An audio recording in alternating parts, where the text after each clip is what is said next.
a number of things come to mind when Sheila was speaking there about why you were here, the main theme of this week, which is about the industrialization of the United States. But if you want to put that in a larger frame, I think one of the ways to think about it is to think about what does it mean to become modern?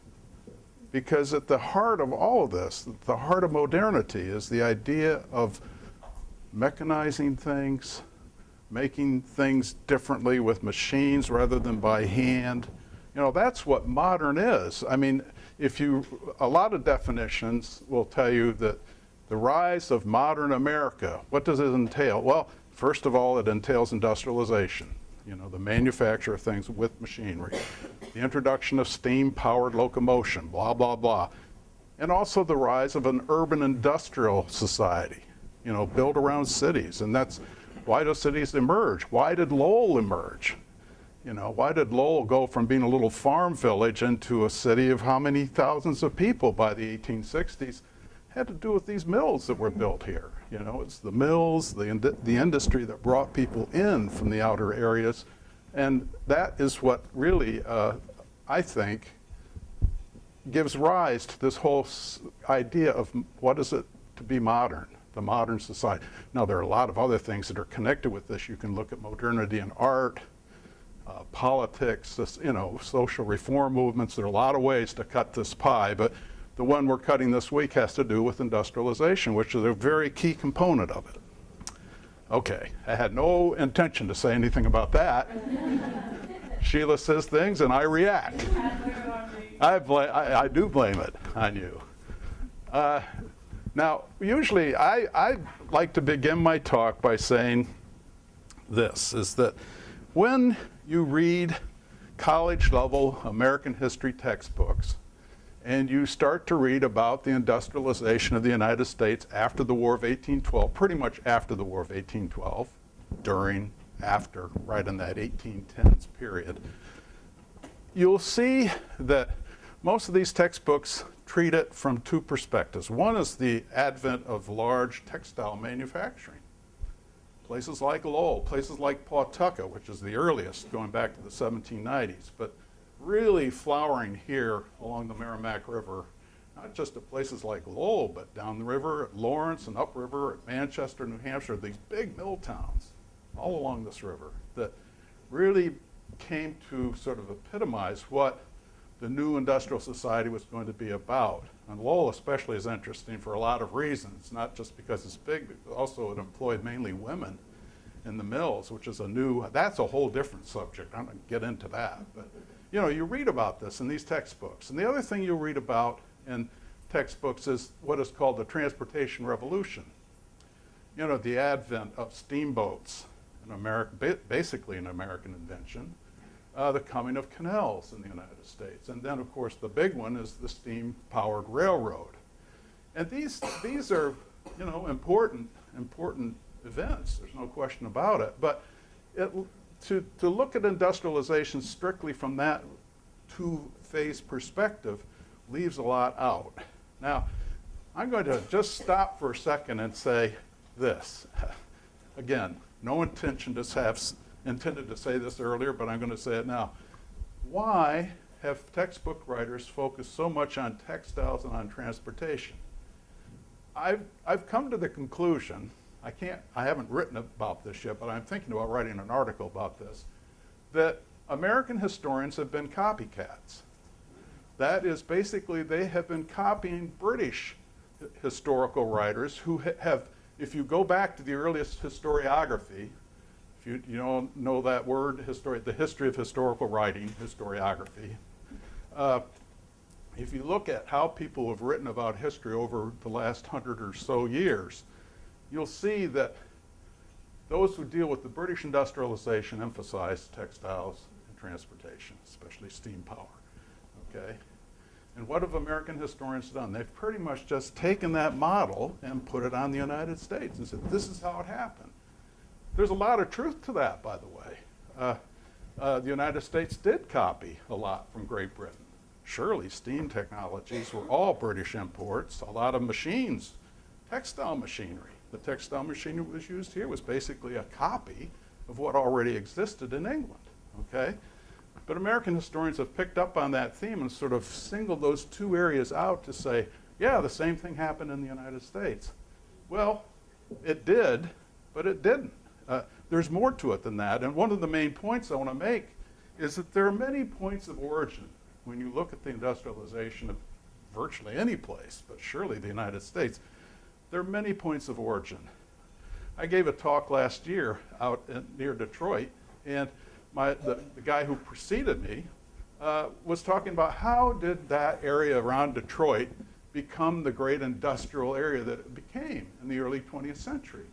And for Detroit, the story starts with lumbering and mining and things like that. Totally different than what happened here in New England, you know, but very interesting developments that rise up skill sets and things like that and eventually redirect them into new enterprises by the beginning of the 20th century. So what I want to do today is not to say, don't pay any attention to textiles and don't pay any attention to transportation. Obviously, they're very important. I just want to point to two other areas that were important during this early period of American industrialization.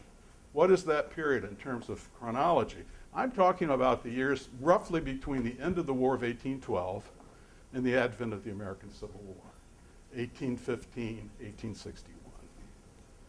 For me, these are basic years that are very, very important in trying to understand what was going on in this country and why it eventually became, in the words of one pundit, the greatest nation of the earth by the 1880s.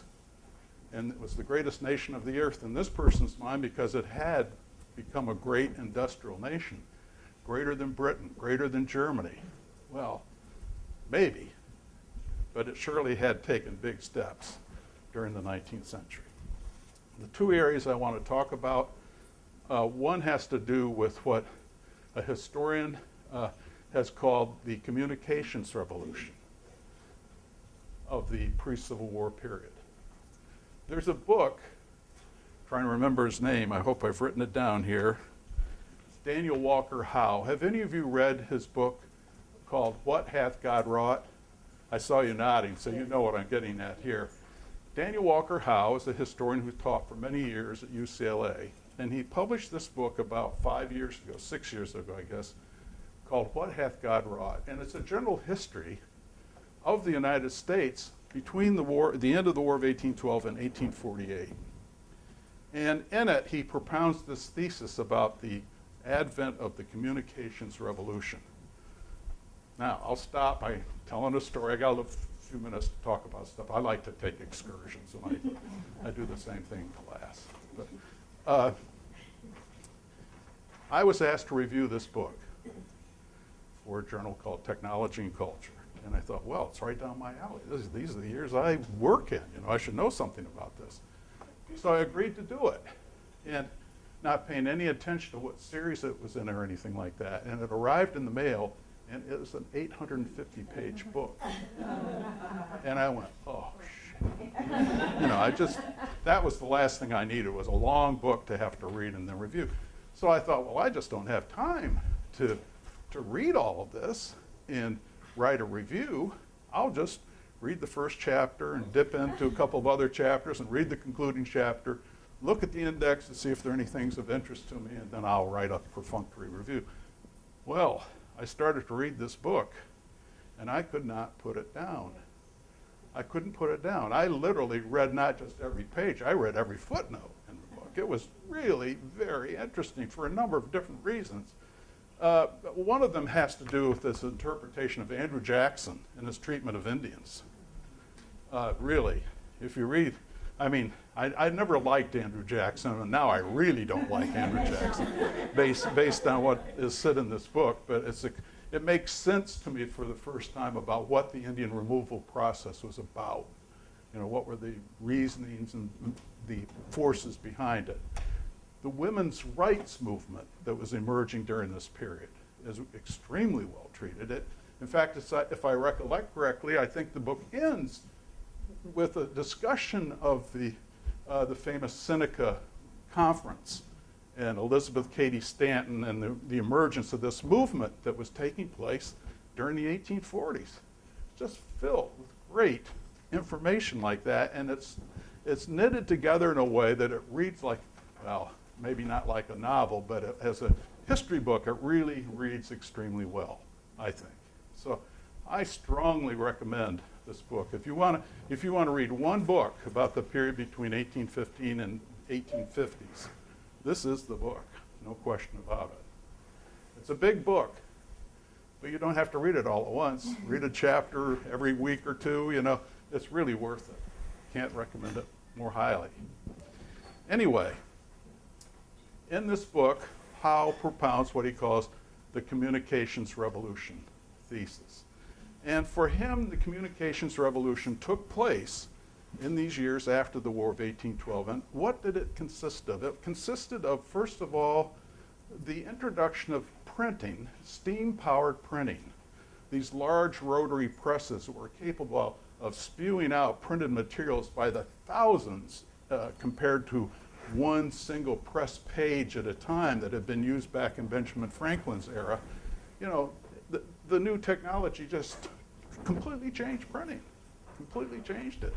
So much so that you begin to see the emergence of cheap newspapers, cheap pamphlets, cheap books. You know, it had an impact on reading in America. The fact that so much was available now that had not been available during the late colonial or early national period suddenly becomes available.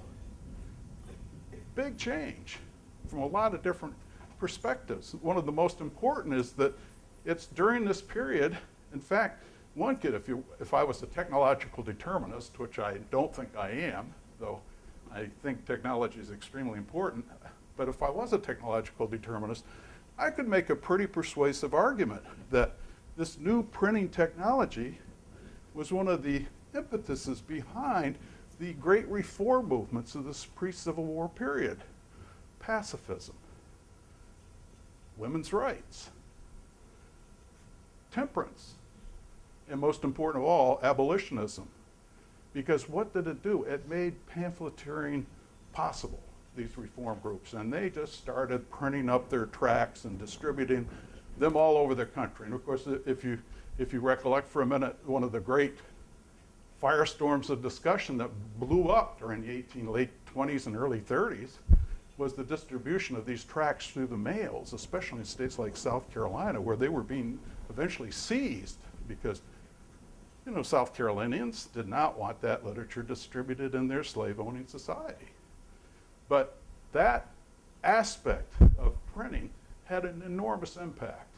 It had a lot to do with the communication of information across large segments of society. Very important. The second part of this communications revolution that he talks about has to do with the reorganization of the postal system. Not just reorganizing how letters were sorted and distributed within the system, which was important. A very systematic process was adopted during this period, but also getting to the point that in order to speed the delivery of the mails, the postal system, U.S. Postal, what is it? I'm going to say Post Office General. Postmaster General, thank you. Postmaster General began to give contracts out for the building of roads, the improvement of canals, anything that would help to speed the delivery of the mails. The post office got behind that. Now, stop and think what that means. Here's the U.S. government getting involved in the building of transportation systems and things indirectly through these postal contracts, okay? So things like the postal system is revamped. That helps to speed the delivery of all this new printed material I was just talking about. And then finally comes the electric telegraph. You know, that miracle of communication to people in those days. I mean, think of the difference between the spread of information in, say, 1840 and what it was like, say, in 1848. The world had changed. In fact, if you read Henry Adams' famous Education of Henry Adams, has anyone read that book? Well, I feel good that you haven't, in a way, because, and I feel bad at the same time, but I'll tell you why. I have a colleague at MIT. He's quite elderly now, but he's a very famous literary scholar. His name is Leo Marx. Wrote a book called Machine in the Garden.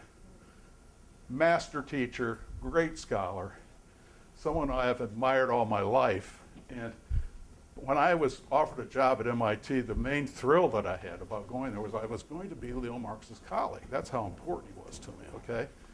He invites me out to lunch one day, and we're sitting there talking, and somehow Henry Adams' Education came up. And he said, "You've read it, of course." And I said, "Oh, Leo, I'm sorry to say I haven't read it." And he looked at me. He was shocked. He looked at me, he says, "How can you claim to be liberally educated without not having read Henry Adams' Education?" And I thought, oh my God. Well, boy, I'll tell you, I got home and bought a copy of that two-volume study and started reading it mighty fast. And one of the things he says at the outset of his book, to come back to what I was talking about earlier, is that his life and the lives of his father and grandfather before him were totally changed in 1844. When the first Cunard steamship came into the port of Boston, the first railroad connecting Boston to Springfield, Massachusetts was completed, and the electric telegraph arrived. The old Boston was gone. The old way of life was gone forever. That's how dramatically he puts it in his Education. And I think there's a lot of truth to that. So in this book, by Howe, you get a lot of stuff. But this communications revolution is extremely important because it's not only pertinent to political reform and social reform, it also has, of course, a big impact on the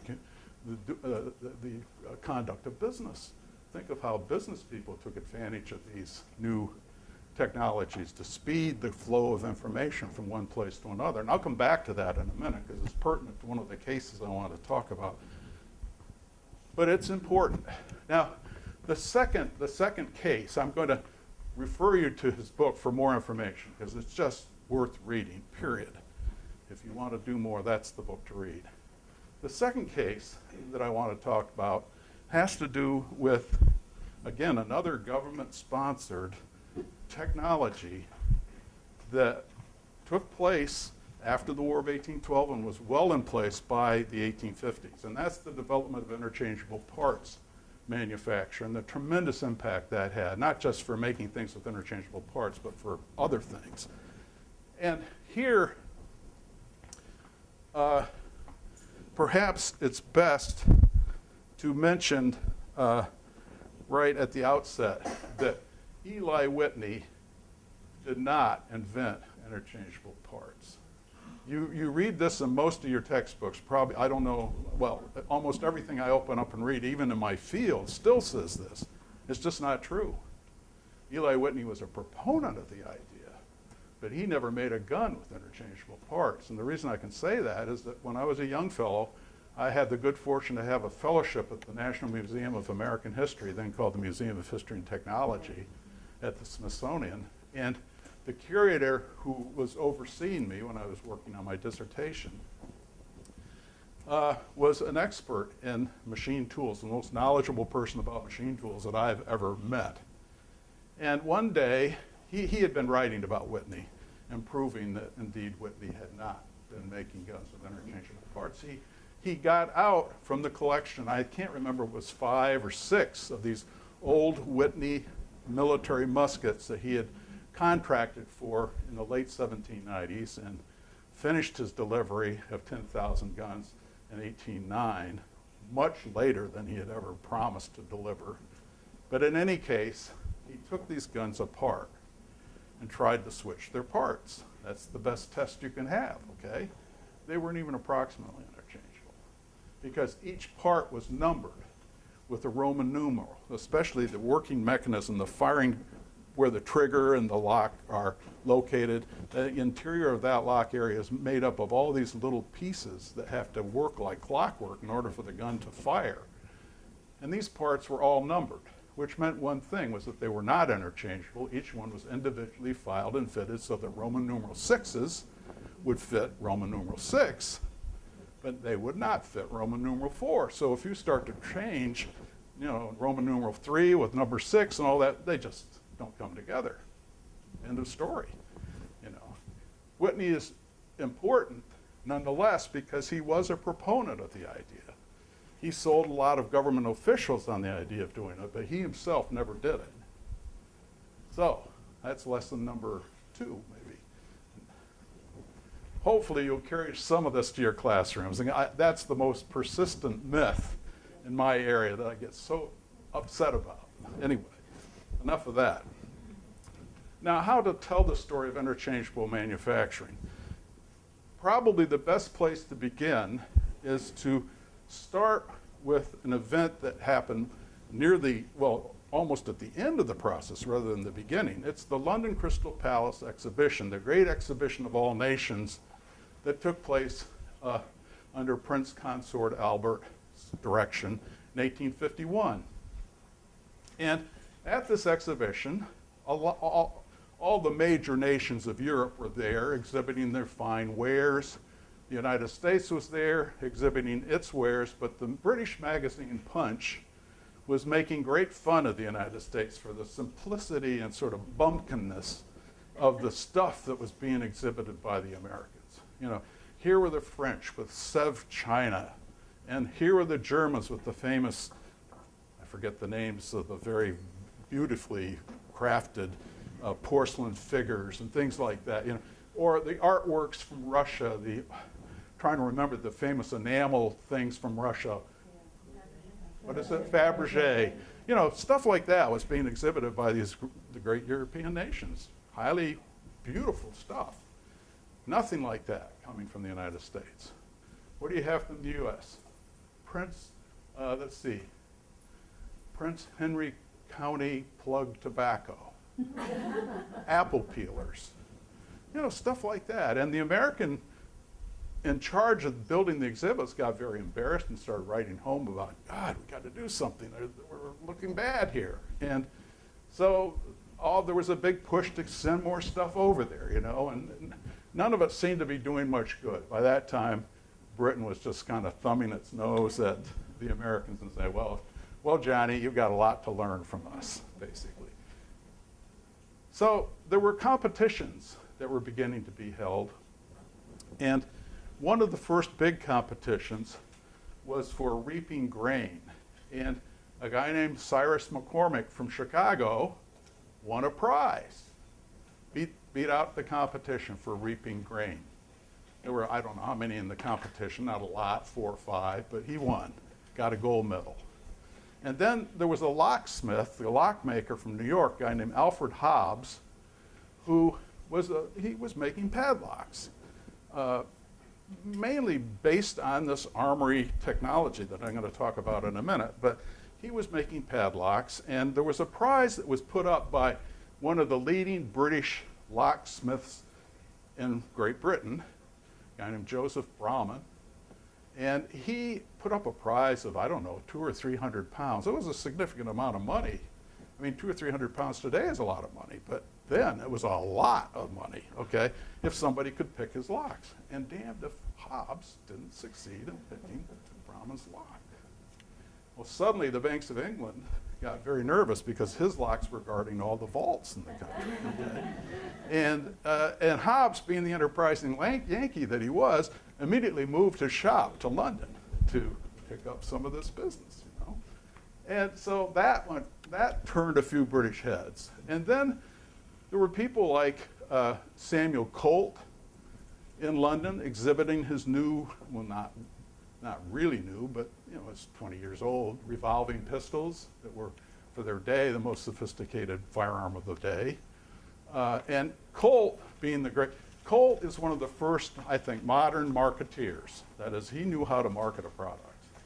And one of the things he did was to, if he spotted somebody looking over his pistols that were lined up in cases and things like that, and someone seemed really interested, especially if they were wearing a uniform, which meant they might buy more than one, you know, could buy 1,000 or something. He would immediately call them over and demonstrate, and then later give the person a specialized, personalized copy of his pistol. And then what he would do is on the back strap, the handle of the gun, he would engrave to Colonel Burns compliments of Colonel Cole. Okay, and that was to be given to the prospective buyer we thought would buy guns. And he sold a lot of guns that way. Not just in England, but in Russia and Germany, places like that. In fact, he left the exhibition so successful that he decided to build a factory in London too. Didn't last very long. I think it lasted maybe 6 or 7 years, but he set up a business in London for the manufacture of his pistols. But again, British heads were turned at this American device. And then there's this little, and I'm going to repeat this company's name because they turned out to be very important, little company from up in Windsor, Vermont. I know most of you are from the Middle Atlantic, New England area, so I don't know if you know where Windsor is, but it's up on the northern reaches of the Connecticut River. If you know where Dartmouth College is, it's just south of Dartmouth College, this little town called Windsor. But there was a company there called Robbins and Lawrence, and they were machine shop foundry people, okay? But they took a government contract in 1845 for manufacturing rifles for the US government, Army, and proceeded to make them extremely well and with interchangeable parts, okay? And these rifles really got the attention of the Brits because they had never seen anything like this before. Guns in which you could change the parts and everything would come right, okay? Beautifully made guns. And so Robbins and Lawrence won a prize. And then finally, to rub salt on the wounds of the Brits, there was a race, a sailboat race conducted off the coast of England in which the yacht America bested the British yacht.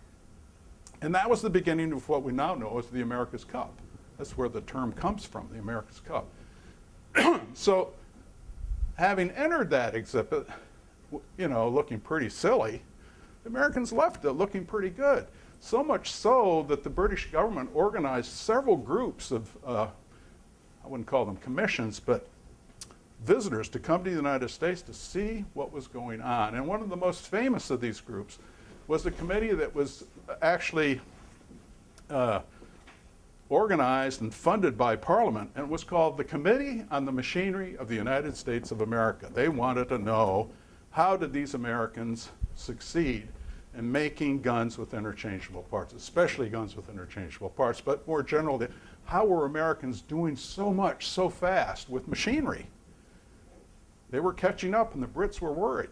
This is really, that's the bottom line, is the Brits were worried about what they had seen in London. And this commission came to the United States in 1854 and spent about 6 months here, and they ended up purchasing over $105,000 worth of machinery, mainly gun-making machinery, which was in turn taken back to Britain, to Windsor locks, or now Windsor locks, Enfield locks, and installed in the British National Armory called the Enfield Armory there. And they were obviously being tooled up to manufacture rifle muskets, which were the basic type of firearm of that period, for the British Army. Installed basically a turnkey factory, all American stuff, set up by American mechanics who were sent to Britain to do it. And it took about 4 years to get it set up and installed and actually beginning to pump out guns at the other end of the factory. Very successful. So much so that during the American Civil War, Enfield rifles became one of the mainstays, not just of the Confederate Army, but also of the Union Army. So you had this curious transfer of technology to Britain, and then during the Civil War, it's coming back to the United States.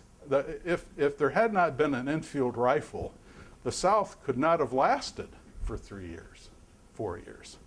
It's as simple as that. They just didn't have the gun-making capacity to do that. They had to rely, especially on British imports, and the Enfield rifle was the big one. Not the only one, but the big one. So you can see that by the 1850s, this new technology of interchangeable manufacturing had gotten a lot of attention. It could be seen, especially in the manufacture of firearms, but it could also be seen in the manufacture. It was beginning to be, the new technology for making guns was beginning to be transferred out for the manufacture of other items. What do you think the first one was? Looking at the women in the audience. Sir, 1850. What would you, what? Yeah, sewing machines. The earliest sewing machine manufacturers in the country were basically gun makers. And beyond that, you see this new technology being transferred from the manufacture of pocket watches. If any of you are from the Waltham area, I know a bunch of you are from the Boston area, but Waltham, Massachusetts had the Waltham Watch Company there. That's all, not all, but a lot of it is based on armory practice, straight out of the Springfield Armory. Later on, the Remington Gun Company up in Ilion, New York, started making the first typewriters in the United States using the same, forging, milling, filing practice. But the same techniques, the same technologies for making guns was being applied to all sorts of consumer goods during the Civil War and after the Civil War really took off. So much so that you can actually trace a line beginning in these armories, especially around Springfield, Massachusetts, right up to Henry Ford and the advent of mass production during the early 19s, 1913, 1915, or thereabouts. I'll come back to that in a minute. So how did this technology emerge, if it's so important? Basically, again, it happened in these government-supported armories. Two of them were government-owned armories. One was the Springfield Armory. You don't go to Springfield, do you, on your trips? No. After all I've said in these lectures, and you don't go to Springfield. There's not much, actually there's not a lot to see out there because all they have is guns. If you're a gun nut and want to see thousands of guns, go to the Springfield Armory. They've got them. But it's worth visiting. And they have some very important machines out there too that were used to make these guns. But it's not a huge. Pardon? Yes, it sure does. Much earlier, but yep. Springfield Armory. The other second national armory was at Harper's Ferry. This is the armory John Brown raided in 1859. Why? Because they made guns down there and they had about 10,000 stored in their arsenal. He wanted them to start his incipient slave rebellion. But then in addition to these national armories, there are a bunch of private contractors, people like Eli Whitney, who also were making guns for the government. And it turns out that the most inventive of these enterprises were these private people. The two I'm going to emphasize would be John H. Hall, guy from up near Portland, Maine, and Simeon North. Simeon North was from Middletown, Connecticut. And as early as 1813, Simeon North, this is before the end of the War of 1812, signed a contract with the U.S. Army to manufacture horsemen's pistols. These are big, heavy, clubby-looking things that have a bore of 69 caliber. That's a huge bore. You wouldn't want to be hit by one of those balls, put it that way. The only good news is that you could stand here at the end of that room and shoot at the other end, and you probably wouldn't hit somebody because they were so inaccurate. But in any case, he had a contract to manufacture horsemen's pistols.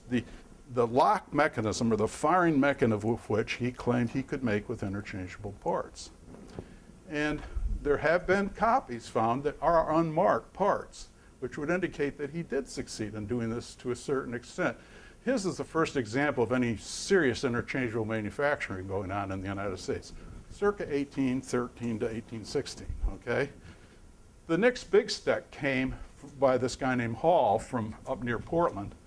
Hall had been a boat builder, and in 1811, he had patented a breech loading rifle, which means rather than loading the rifle at the end of the barrel, you had a little lever down in the middle, or at the end of the barrel, or the shooter's end of the barrel that you push, and the thing would pop up, the breech would pop up, and you'd load it in that direction, okay?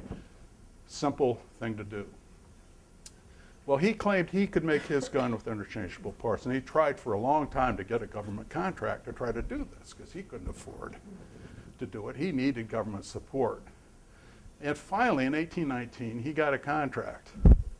Now, the interesting thing is that rather than sending him to Springfield, which was the closest national armory to Portland, Maine, the government Army officers in charge. These are Army Ordnance officers, all West Point graduates, by the way, all basically engineering types, sent him down to Harper's Ferry.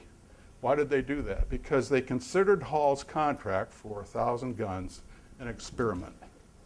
This was an experiment to see if this guy could actually produce 1,000 guns with interchangeable parts.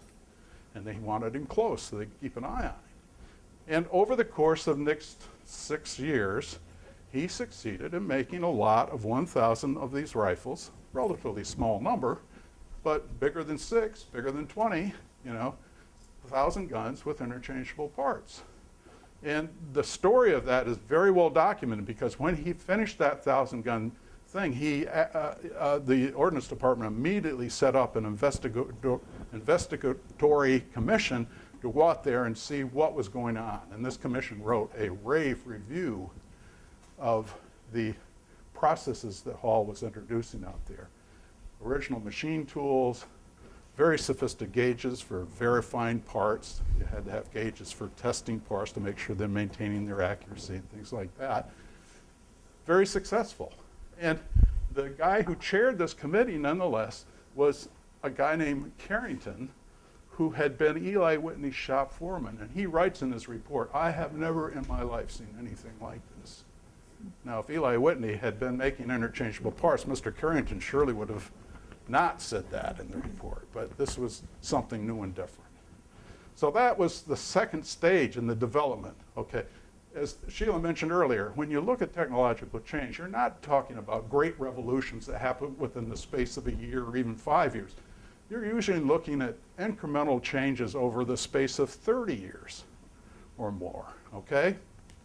And so the third phase that in interchangeable manufacturing that is important is that Hall at Harper's Ferry and North up in Middletown, Connecticut, manufacture Hall rifles, the parts of which will interchange with one another. And this was in 1834.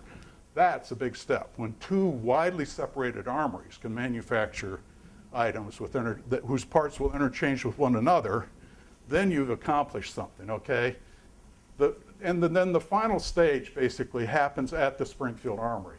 And that's in the mid-1840s. By 1848-49, Springfield had developed the capacity to manufacture large numbers of guns with interchangeable parts. Now, large numbers, what do I mean?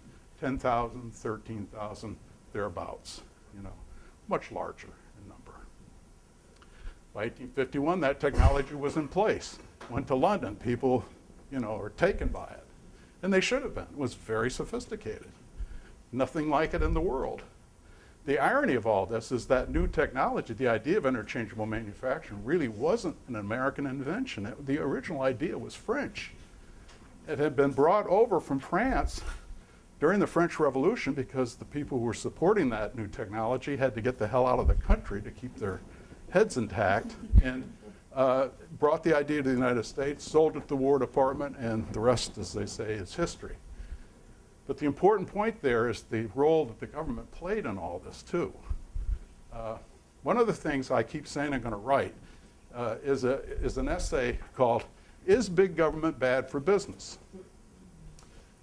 Well, if you look at it from the 19th century, the answer is hell no. It was very good for business.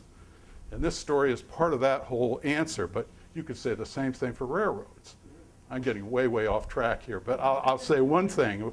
One of the most interesting pieces of legislation passed in the 19th century, two pieces actually, but one was called the General Survey Act of 1824. Has anyone ever heard of that? I hadn't either until maybe 10 years ago.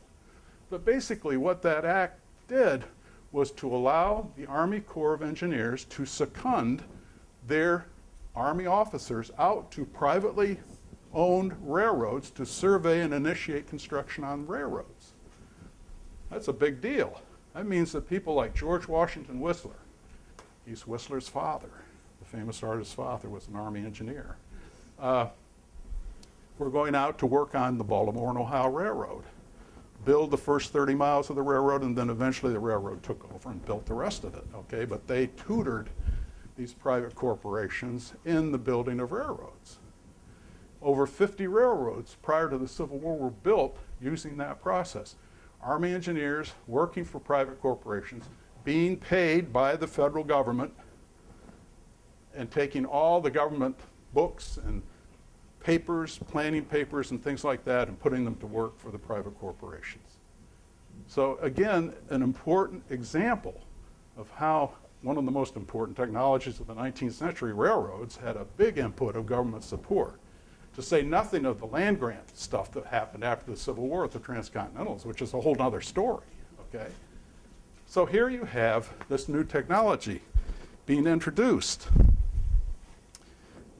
It had very long-term implications. So I suggested earlier, you see it being put to work in sewing machines and pocket watches and typewriters and bicycles and you name all these different products. In the 20th century, you couldn't have had the great consumer society that we have without this technology. Refrigerators, stoves, stuff like that, all are drawing on this new technology that came out of the arms industry in the 19th century.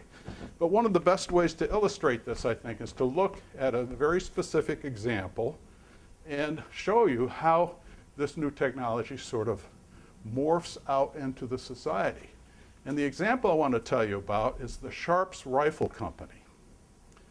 The Sharps rifle, if you're a student of Western history, this was a highly accurate gun that was made in Hartford, Connecticut, that was used to massacre buffalo after the Civil War.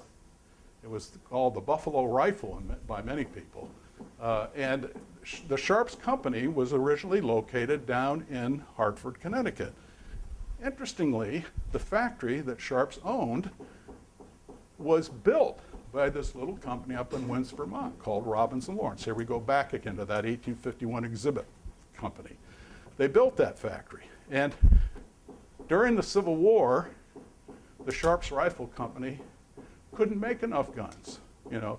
They went gangbusters. They had more contracts than they could fulfill. But then the war ended, and like all wars prior to World War II, once the war ended, all contracts were canceled. And Sharps was left, having invested a lot of money in the expansion of plant machinery, looking for new clients. And within 10 years, they went out of business. They were sold, basically, and moved down to Bridgeport and eventually disappeared. But during the Civil War, they were in big business, and they made a lot of money, but not enough to survive after the war. And the market started going down, down, down. Eventually, they're out. But in 1873, one of Robbins and Lawrence's old employees, it had been apprenticed up in Windsor, Vermont, a guy named Fairfield, had gotten an interest in bicycles. But prior to that, even sewing machines. And he rented out part of the Sharps factory in 1873 for the manufacture of sewing machines. So you have now a gun factory renting space in this machinery for the manufacture of sewing machines. That's product number one. Sewing machines was, again, a big gangbuster industry during the 1870s and into the 1880s. But by 1880, the so-called Weed, it was called Weed, W-E-E-D, sewing machine, was beginning to face competition. The markets were getting tighter, and it in turn had by then bought out the Sharps Company and started renting space to a guy named Colonel Albert Pope, who was a manufacturer. He had the rights to the high wheel bicycle. Those big bone, what do they call them, backbreakers or bone breakers or something like that. But he had the rights to this new bicycle. Was a British import, okay? They started making bicycles in Hartford at the old Sharps factory, okay? Guns, sewing machines, bicycles. So that goes gangbusters during the 1880s and into the 90s, which is considered to be the great bicycling decade in American history. And by the 1890s, Pope starts putting motors on his bicycles. By then he had developed a safety type bicycle that we're more or less familiar with today. Not the big high wheelers, but the regular style. Not the English bike, but when I was a kid, they had tube fairly big tube bikes. You see them coming back a little bit today, but no multi-speeds or anything, one single speed. Well, he was making those bikes and he was putting motors on them by the 1890s. Guns, sewing machines, bicycles, motorcycles, okay? And then finally he gets into making horseless carriages. The first of which, interestingly, was not an internal combustion driven carriage. It was a electric battery driven carriage. It was used for primarily by taxi cabs in New York City during the early days. It did not survive, but it was initially that, and then eventually he gets into making internal combustion automobiles. Now, the story that we usually read about the automobile is that it was a Detroit story. It's a Midwestern story. At the very least, it's a Midwestern story. But in point of fact, look where the automobile industry really gets its start. Not out in Detroit. It's in and around Springfield, Massachusetts, and Hartford, Connecticut. The earliest serially produced automobile in the United States is the Duryea.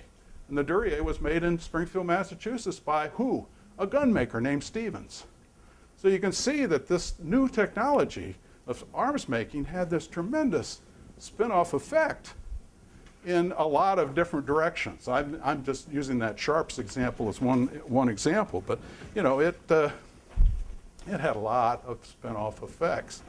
Now, one of those effects was that in the process of spinning off that new technology into the manufacture of things like sewing machines and typewriters, you had to sell the machinery, gun-making machinery for doing this, okay? And basically, what emerges around Springfield and Hartford is the first really serious machine tool industry in the United States. These are, you know, companies capable of making machines that make other machines or make other goods. Milling machines, drop forges, various types of turret lathes. These are all machines found in any machine shop in the late 19th century. Very important stuff. And that new industry really, to my eyes, was one of those formative industries that without which the United States could not have become a great industrial nation in the late 19th century. That was one of those basic industries, like making steel, that was extremely important to the emergence of the United States as an industrial nation, okay? That's why I'm emphasizing it so much. We've heard about the Andrew Carnegies and the rise of the American steel industry. Again, a British import. You know, that was all brought over from Britain and introduced to the United States, and then boom, it took off in the US like it did nowhere else, okay? But here you have this machine tool industry that's appearing at the very same time that had enormous implications for the expansion of the economy, put it that way. So, how am I doing on time? You have still another 25 minutes. 25? What have I done? I'm almost done. I'm almost finished. Wait a minute. What am I doing? I must have skipped something here. Wait a minute. What am I doing? Oh yes, I'm not done. Look, throw a quarter on the floor and I'll talk for an hour, right? You're teachers, you know this. This is easy. The hard part is trying to encapsulate things and, you know, do it within a certain time frame. Well, how, you know, the big question about this machine tool industry and these transfers out and the spin-offs that took place, which are so important, is how did this happen? How was it possible for this to happen if all of these new technologies, or many of them, were coming from private contractors who supposedly had proprietary rights to the new technologies that they were inventing? For example, Simeon North, I mentioned him earlier, one of these early contractors who got involved in making guns with interchangeable parts. Simeon North was arguably, if not the most important machine tool designer of the early 19th century, surely one of them. He's credited, for example, with devising the first plane milling machine in the United States. Fundamentally important machine tool, still found in machine shops today. But Simeon North is the first person that we can tell, pretty well documented by now, had built a machine and called it a milling machine for cutting metals in his shop, and especially for the making of guns. Okay, he did this around 1817, very early. And like all new technologies, that technology evolved over time and ended up in the Springfield Armory in the 1840s. If you looked what North had in 1817 and what the Springfield Armory had as a milling machine in 1845, quite different.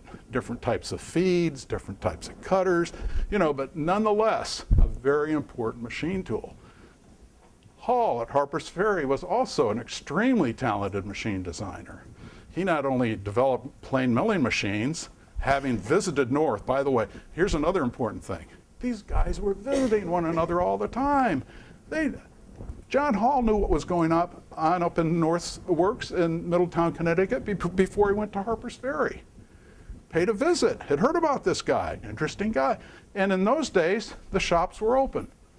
Private owners, public armories, open doors. So, Hall went to Springfield, he went to Middletown, Connecticut to see North, and then he ends up designing a whole slew of woodworking and metalworking machines that were as important as what North had.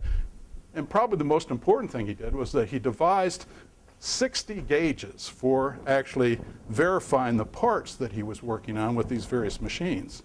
Without them, you could not have interchangeable manufacturing.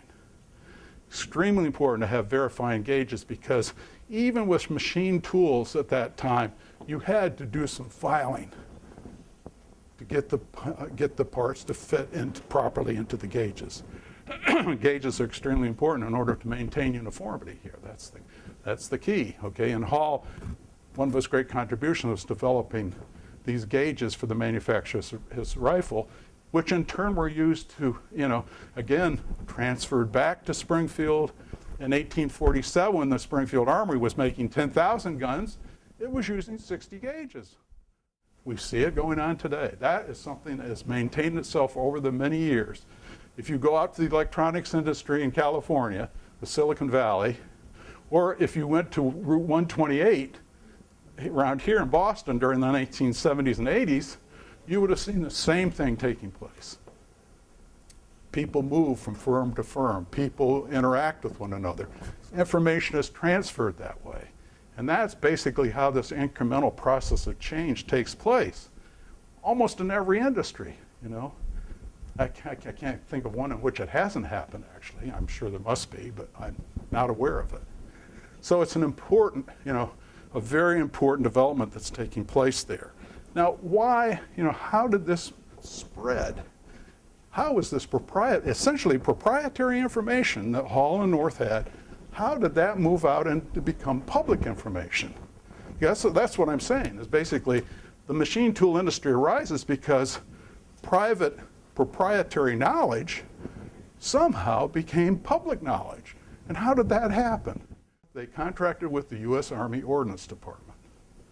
And the Ordnance Department would go back and report to the superintendent at Springfield saying, Simeon's got this interesting little ratchet machine down here that has a rotating head on it, can perform about 6 different functions simply by moving a lever. We need to get this up at Springfield. And immediately the Springfield superintendent would write to Simeon North and say, Simeon, we want to get a copy of that. Can you lend us your patterns and drawings of the machine? And without hesitation, he did it. What? No royalty charged? No patent? He didn't patent one of his machines. Simeon North never patented a thing that he invented, first of all, okay? Hall patented his machines, but he made them readily available for public use. Why? That's the key question. And the answer is very simple, is that the Ordnance Department told these inventors that if they wanted to continue in public service as public contractors, they had to share their inventions with either the Springfield Armory or the Harper's Ferry Armory or both. And that those armories were not going to be constrained about who came and saw their machinery. Okay, so in effect, if you didn't patent your stuff and you weren't charging royalties, this was becoming very readily available. And that's exactly what happened. The Springfield Armory became the great clearinghouse, underscoring clearinghouse of technical information prior to the Civil War, because it was the big national army that really started just glomming onto all this new technology and information and bringing it into this one institution, so much so that Springfield became the #1 place that the British Committee on Machinery of the United States wanted to visit, because they knew if they went there, they were going to see everything they wanted to see. And they did. And that's why they got this entire plan of machinery, basically based on Springfield Armory patterns. But you know, those were patterns that had originally come from John H. Hall and Simeon North, all sorts of contractors. I'm just mentioning 2. There were 6 others, you know, that had similar relationships with the government. But in effect, it was this: if you want a contract, share your information. If you don't want a contract, go patent it and be on your merry way, but you're not going to get any more business from us.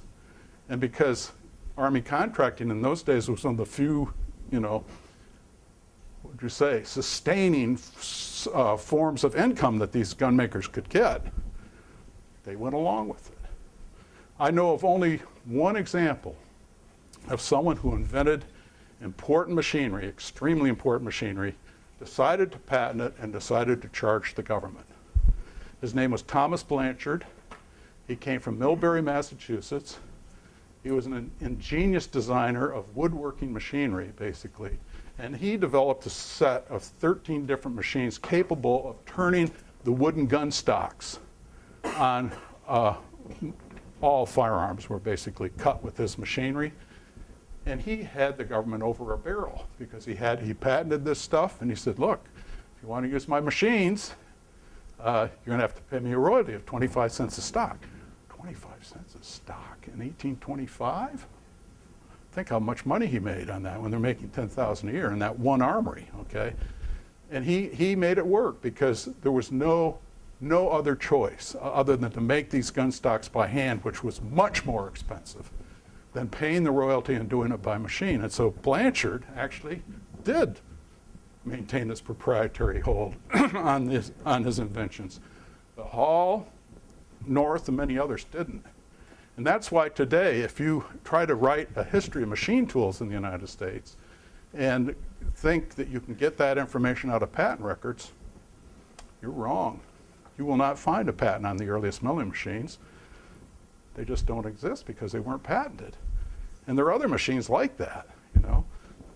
So this is a very interesting story about how an open door maintained by the government through this insistence that government contractors share information, you know, had a big impact on the larger economy, because that allowed these armories, these national armories especially, to bring all this stuff into one place and then start putting out to local machine shops to replicate for people like, I'll give you an example.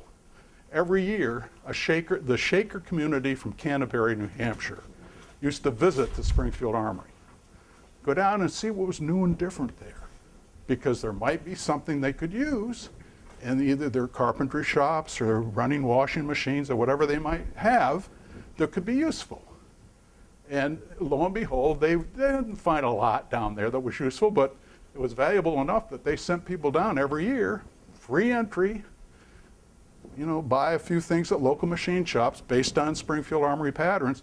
And of course, those machine shops became the earliest producers of machine tools, ergo the rise of the machine tool industry in the Connecticut Valley.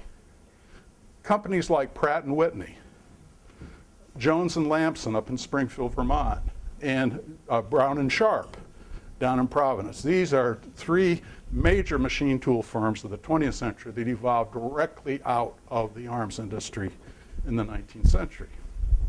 So you get a sense of the tremendous spreading effect that this new technology had on the economy and on the society. And at the center of all this, you know, is this government that's insisting that certain things happen certain ways. Now, that doesn't happen today. I teach at a place where lots of government grants come in for scientific research, and MIT gets a cut of the patents that come out of all of this, but it's not shared publicly without paying a price. You know, it's a totally different system we're operating under today. And what I'm saying is that we ought to relook at what happened during the 19th century and see, you know, are we doing this the right way? I'd probably be fired at MIT if they ever heard me saying that down there. That's not good for them, to be sure. But it's a different breed of cat in the 19th century than exists today. And it had big, big effects on the economy in terms of speeding up the process of manufacturing. Well, can I ask you, for the benefit of all of us, when you talk about milling machines, Yeah. we, especially those of us who work here, we hear mill, we think we cotton mills, we think the manufacturer of textile, we know that mills make other things too. But what we never really see are milling machines and what they do and why they would be important, let's say, to a textile factory. Okay. Well, they would be important not so much to the textile factories, they would be to the maker of textile machines.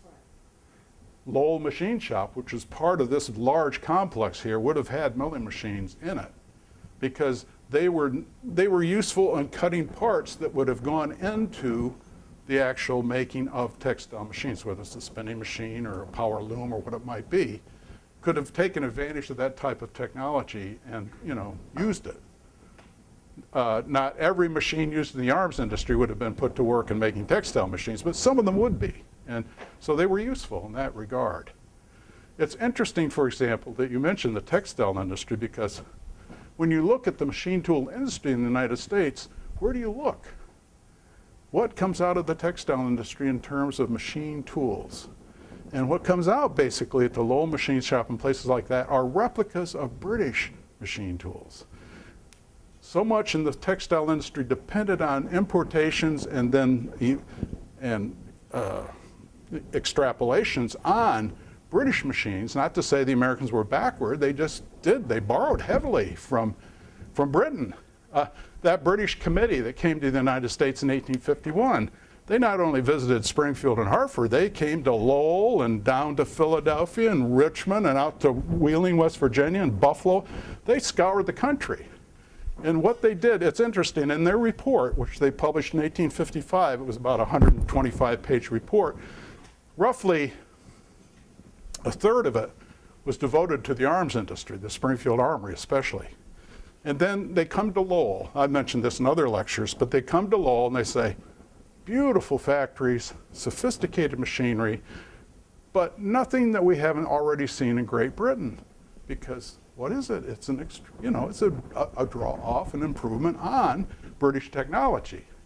The one thing they saw here, and you're going to see these today, is the Francis turbines. These water-powered devices for powering mills here. They were interesting to the Brits. They hadn't seen them before, and they found them very interesting. But rather than devoting a third of their report to Lowell, they devote 5 paragraphs and basically say, we've seen most of this before, interesting, but not for us, okay? They go to New York City and they do the same thing with 2 big machine shops there that were making steam engines. And they basically say the same thing, we haven't seen anything here that we don't already have in Great Britain. Good stuff, well made, but not new, not different, we don't need to buy it. And that's basically what they're talking about, is whether we need to acquire this stuff and insert it in our system. They go to the Connecticut Valley and it's the other way around. They start buying stuff left and right, yeah. So essentially what you're saying is that the Americans, the 2 big starts in industrialization were guns and textiles. That's what we're sort of getting the first 2 days. And guns we did on our own, and textiles we were copying from the British? Well, not sort of. Copying textiles from the British. Guns, very successful, but initially copied from the French. I mentioned earlier that that's a French technology that was brought to the United States, but pretty much developed in the United States. And then the third part is the transportation, the steam, communications, there are other parts to this, but yeah. I wanted to ask another question. One of the things that we teach our students is that the reason why industrialization occurs when it does sort of is that all these people who had all this cash lying around during the War of 1812 who were merchants couldn't do any shipping, and so they had a pile of cash and didn't know what to do with it, so they figured they'd invest in some factories. Did they have any expectations that without patent laws, or did that have any factor that the textile industry operated differently? That was purely proprietary operation. I know one exception. It has to do with Lowell. I don't know if have I mentioned the Spanish claims Not yet. controversy? Not yet. It's a wonder I haven't mentioned it, because it's not about firearms, it's about the building of Lowell. But basically the machinery, the textile machinery and all that were very proprietary. They were patented by the proprietors here at Lowell. Different from the firearms industry in that regard. And they, you know, they guarded that. They got royalties off it. When they sold the machines, they got royalties. But the one area in which the state or the government played an important role in Lowell had to do with what was called a Spanish claims controversy, basically. And that is that prior to and during the War of 1812, American merchant vessels, many of which were owned by Boston merchants, these very investors you're talking about, were seized either by the Spanish, who were allies of Napoleon, or by Napoleon himself. So after the war, there was a Spanish Claims Commission established as a part of the, what's the name of the treaty that the United States got Florida? Adams-Onis Treaty, I think it's called the Adams-Onis Treaty. And when I used to read about that as a kid, I'd think, geez, that's boring. Who cares about Florida? You know, blah, blah, blah. But actually, obviously, if you're from Florida, you care about Florida, right? You're from Florida. Whoa. Right, man, I'm standing too close.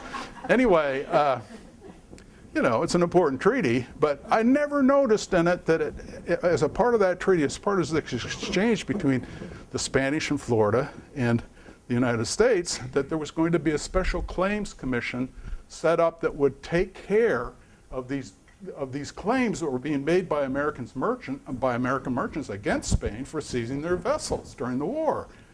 And so what happens is, in the United States, that we will assume these claims and pay for them to merchants who lost stuff. So a claims commission was set up in Washington, and I forget how, it was around $1 million or something in that amount. There's a very good article on this. And so immediately, pardon? Was it 5? 5 million. That's a lot of money in those days. I was being very modest. Florida deserves better. Okay, there you go. Anyway, this claims commission is set up, and immediately merchants who had lost ships and cargo during the pre-war and war years sent people to Washington. Guess who the Boston Associates engaged? These are the owners of the Lowell Mills, basically. Daniel Webster. Senator Daniel Webster. This is in an age before conflict of interest enters into anything. A U.S. senator is sent to represent his constituents in getting these claims from the U.S. government to pay off these claims, okay? And he succeeds in, I forget, maybe he got $1 million for the I forget how much he got. Got a lot of money for the Boston Associates, who in turn used that money to invest in the building of the mills that were taking place up here. The first mills were built in 1821, 22, 23. And it's said that the Spanish money, the Spanish claims money, came into Boston, and that was the impetus that allowed these Boston merchants to erect this tremendous textile city that you're now sitting in, okay? Government money coming into a private organization, okay? Again, another example of how the government was playing a role in the rise of big business in the United States. That's a theme that I like to hit on, because we hear so much about private enterprise, and private enterprise is important, there's no question about that, but there's a lot of mix and give and take going on between the two over the years too that has to be recognized. It's not just all private enterprise. There's been a lot of government involvement in this. You may not like all of it. I don't, but it happened, you know, and that's the point I'm trying to make. I think, let me just look at my notes. I think I've said everything I need to say. While I was looking, I want to mention that when you go to Old Sturbridge Village tomorrow, the same little building that has a textile exhibit has, guess what else? Guns. And you can see a Hall rifle in a case. Now, I didn't think in the old days that I'd ever get excited about something like that. And I saw it. I said, here's really Do you get excited about a Hall rifle? Sheila, I've succeeded. That's good. I didn't know that. They have a great clock collection out there too, at Sturbridge. some very good collections. You'll enjoy it. The only thing that I want to mention is sort of a footnote is that I've talked about technology, new technologies, transfers of technologies, the economic impacts of all these things.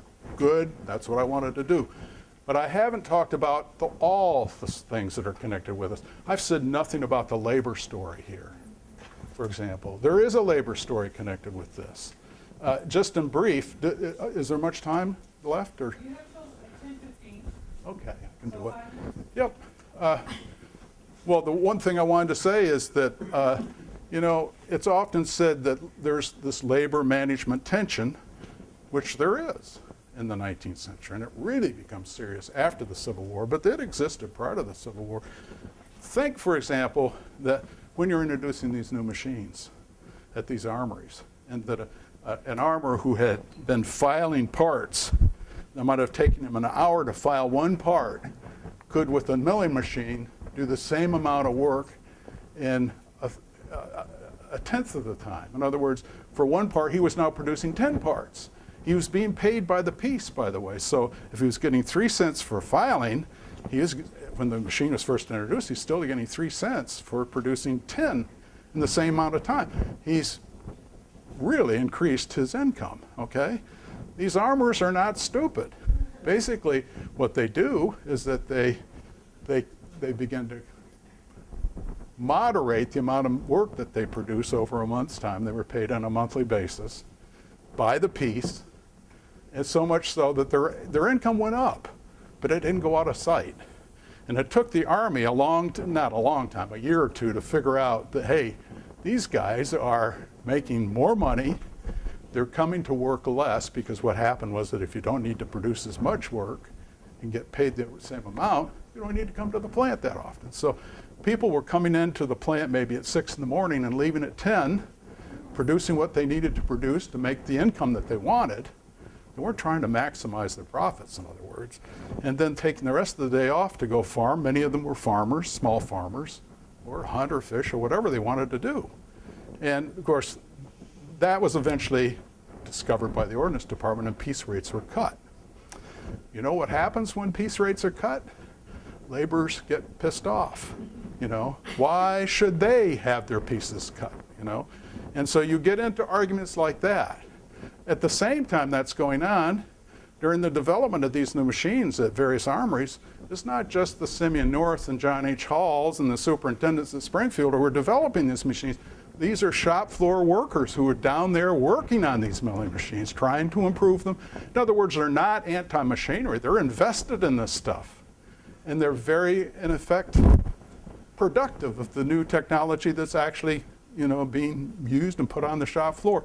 So you get these very complex interactions. On the one hand, they're working and developing the new technology, and at the same time, later, once it's introduced and piece rates start getting cut, they get ticked off and start, you know, complaining and sending letters to their congressmen and stuff like that. Same thing happens in Lowell, pretty much, except they're not. I don't know how much textile workers were involved in building and devising new textile machines, but the piece rate question is surely part of the Lowell story. You know, when you get faster machines, produce more work, who gets the profit off that? Is it the worker, or is it the boss? Is it the owner? That's the issue. That's one of the basic issues in the labor studies, even today. You know, who gets the biggest piece of the pie, or who gets a piece of the pie? Period.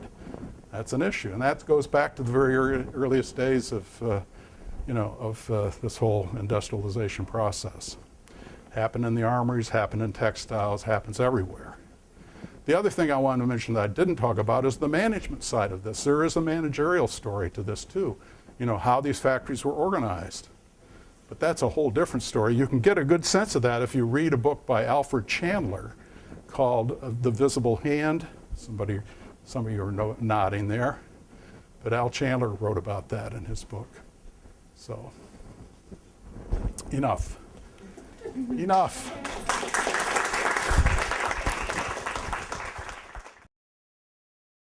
I was just wondering if there are any burning questions that we want to make sure we get Oh, answered. sure. Well, I just had one that was kind of tangential, but you mentioned the early motorized bicycle and then the automobile, Mhm. running on electricity. I just wondered, do you have any thoughts as to why the internal combustion engine did take over? Was it the availability of oil already that kind of made it a ready commodity? It was not so much oil, it was the fact that electric batteries were not very, they wouldn't hold their charge That's for a very still a long period of problem. time. Yeah, and it was even worse then, you know. That's, as I'm not really up on that literature, but that's surely one of the big issues. Another question? Yeah. So when were the earliest breech-loading rifles? Was it in North in the 1830s they had them? Hall Or in the Hall. 1810s had one. Wow. So, In the United States, but breech-loading guns go back a long ways in European history. During the American Revolution, for example, the British had a rifle, or a musket called the Ferguson, no, it was a rifle called the Ferguson rifle, a breech-loading gun. why didn't they get adopted? I know they were beginning to in the Civil War. Yeah. Mainly because they were very slow to load. Rifling took a bullet because you had to keep the bullet tight to the grooves in the rifling to give it its accuracy. And they were difficult, slow to load, because you had to literally pound the bullet down the barrel. Right. And it was, usually if you had a rifle, they were very accurate for one shot. But to get another shot, you had to pound away for another minute or Why two. didn't the breech-loading catch on sooner? Because the breech-loading was Yeah. faster. Expensive to make, primarily a matter of expense. Even Hall rifles were expensive compared to single-shot muskets of the period. Last- And one of the arguments, just one quick thing, is that the military was not in favor of breech loading. Look at the Civil War, when the military is saying, inexperienced soldiers are just going to burn up ammunition. What the hell is going on? And they were against it too. So there were a lot of different reasons. But from a manufacturing side, I think it's the first one that I So mentioned. after the Civil War, does it switch because they see like what the Sharps carbine would do? Well, it switches during the war. Yeah. Yeah.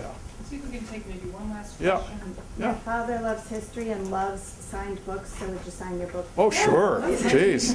That's Okay, again, a big hand for Rose Smith. Thank you very much. I should mention this, that, the last time I'll put it this way. You're teaching either in high school. How many are in high school teaching? Quite a few. Middle school and elementary school? Yeah, see, it's a pretty interesting mixed group. I haven't been in any of those classrooms since I was there myself as a student. So it's hard to figure out what can I say to an audience of people who've got to take stuff back and put it to work in the classroom. I hope there are a few things you got here, because who knows? Needs to be more sex in the gun history. More sex, I'll remember that. Okay, I'll remember that. That cheery note.